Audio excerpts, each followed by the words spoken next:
Now let's take a look at the different types of columns that are available to us when we go to create a new table.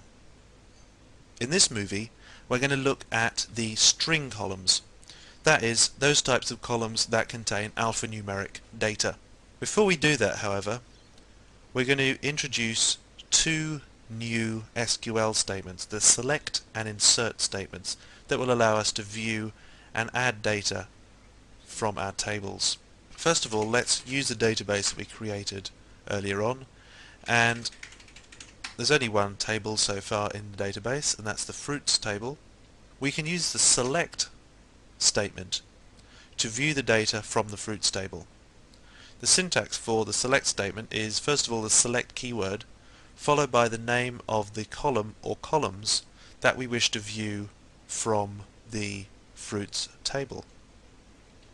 We can use an asterisk if we want to view all the columns from the table. Then we specify from and then the table name, in this case fruits, followed by a semicolon. As we can see, empty set, there's no data at all in the fruits table because we've only just created it.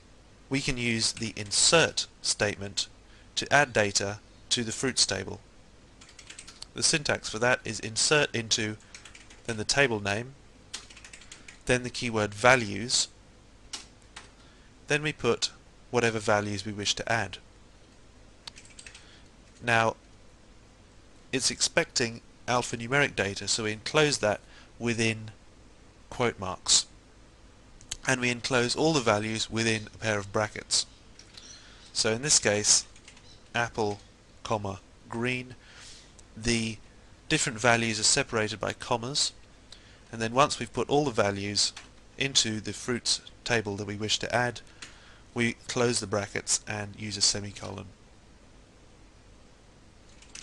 So now, when we go back to viewing the data from the fruits table with the select statement, we'll see that there are two values which form one row in the table, apple and green. The column names are given at the top, and then all the data is listed underneath that. In this case, however, there's only one row.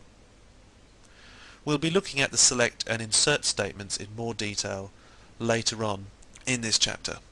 For now, let's have a look at another create table statement, and we're going to create a table called sample, and this table is only going to have one column for now, and that's going to be col1. We're going to make this a char type of column, and you may have noticed when we created the fruits table that that's the type that we used for those two columns as well. Both name and color columns in the fruits table are char columns. When we created the fruits table, we also included a size in brackets straight after the table type, in this case char. If we leave that out, then it can produce some interesting results. Let's say we create the table sample, and then we try to use an insert statement to add a value into the sample table. Now, because it only has one column, the insert statement only expects one value. In this case, we're going to say abracadabra. However, when we go to view the data from the sample table, it's only stored the first letter of that value that we tried to add. Now, the reason for that is when we specify a char type of column, but we don't specify a length, MySQL will assume that we mean a char column with a length of 1. So every piece of data that is put into the column can only be one character long. In this case, A. It'll take the first character. So we've effectively created a pretty useless column unless for some reason we wanted to only store values with one letter long. You'll notice that when we try to add a value that's too long into the table, we don't get an error message.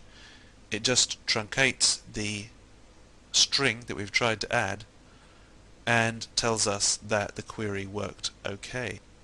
Let's remove the sample table and start again. In order to remove the table, we use a command called drop table, and this is another SQL command. Drop table sample